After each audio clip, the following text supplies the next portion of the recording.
About half of kids get at least one ear infection, also known as acute otitis media, before their second birthday. Here's why this condition is so common, and what you can do to help keep your child healthy. What causes an ear infection? The middle ear is a small space behind your eardrum.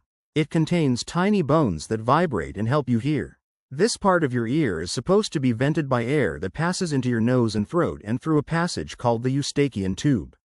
If anything blocks air from getting through, the middle ear can become damp and warm, a perfect breeding ground for germs. In babies and kids, the eustachian tube is often very soft and has a hard time staying open. Allergies, post-nasal drainage, sinus infections, common cold viruses, and problems with the tonsils can all prevent enough air from passing into the middle ear.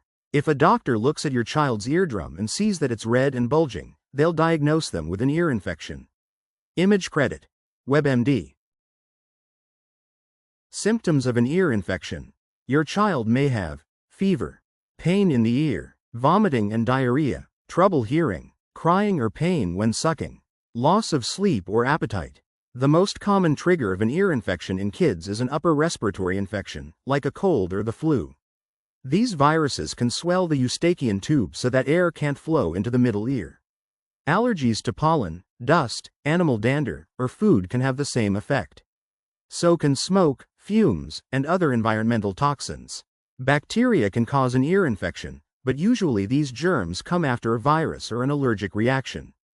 Bacteria can infect an already inflamed ear and cause other symptoms, like a fever. A shot called the conjugate pneumococcal vaccine can help protect your child against some of the most common bacteria that cause ear infections. It's routinely given to babies and toddlers to prevent serious illnesses like meningitis, pneumonia, and blood infections. Keeping your child up to date on this vaccine may help prevent at least some ear infections.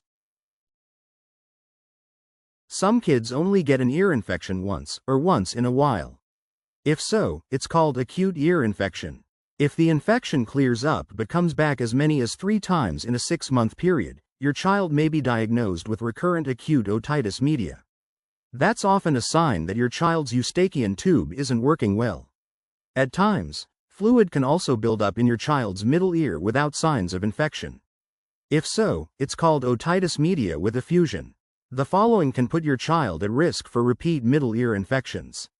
Male gender, or being assigned male at birth. A family history of ear infections. Being bottle-fed formula. Going to a day care center. Living in a home with tobacco smokers. An issue with their palate, like a cleft palate. A weakened immune system or chronic respiratory disease, such as cystic fibrosis and asthma. Treatments and complications. About half the time, an ear infection goes away on its own. No medication is needed, but many kids will need an antibiotic, usually amoxicillin, for 10 days. The drug starts to work within a day or so. Sometimes the fluid in the middle ear doesn't drain, blocking the eardrum and causing temporary hearing loss. This is common. In many cases, another round of amoxicillin or another type of antibiotic will clear it up. Repeat ear infections can be a concern since they're linked to short-term hearing loss. In early childhood, hearing is key to speech development.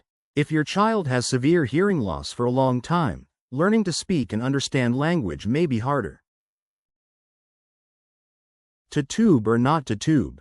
For many years, kids who had repeat ear infections and hearing loss were given ear tubes. During a short surgery called a myringotomy, tiny tubes are put into the ear to keep the middle ear vented.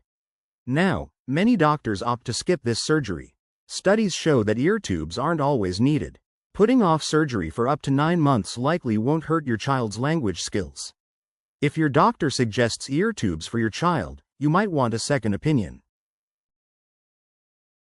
Danger of misusing antibiotics. Long before ear tubes are discussed, many doctors prescribe antibiotics. This type of drug can reduce the number of infections your child gets.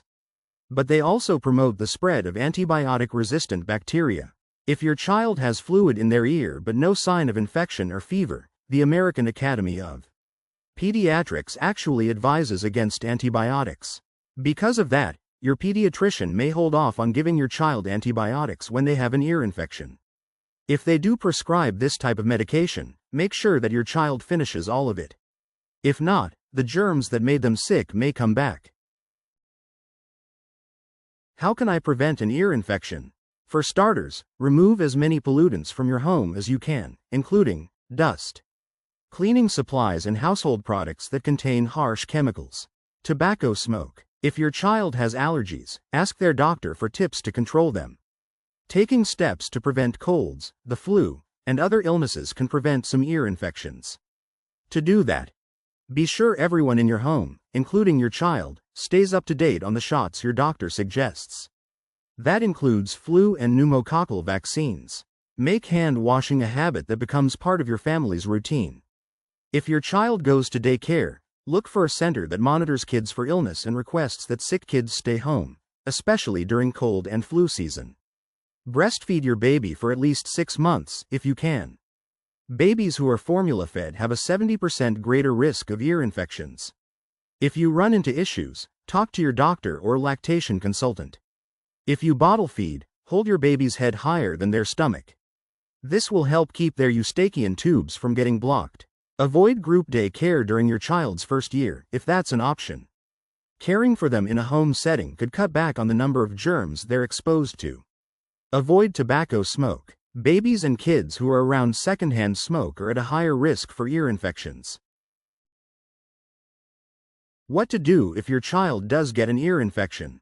No matter how hard you try to protect your child, they'll come across germs at some point. To help them through this rough patch, don't feed your baby while they're lying down. This makes ear pressure and pain worse. Give your child over-the-counter acetaminophen to help make them more comfortable. Read the label carefully and follow the dosage advice. Try placing several warm drops of mullein or garlic oil in your child's ear. Both are natural antibiotics.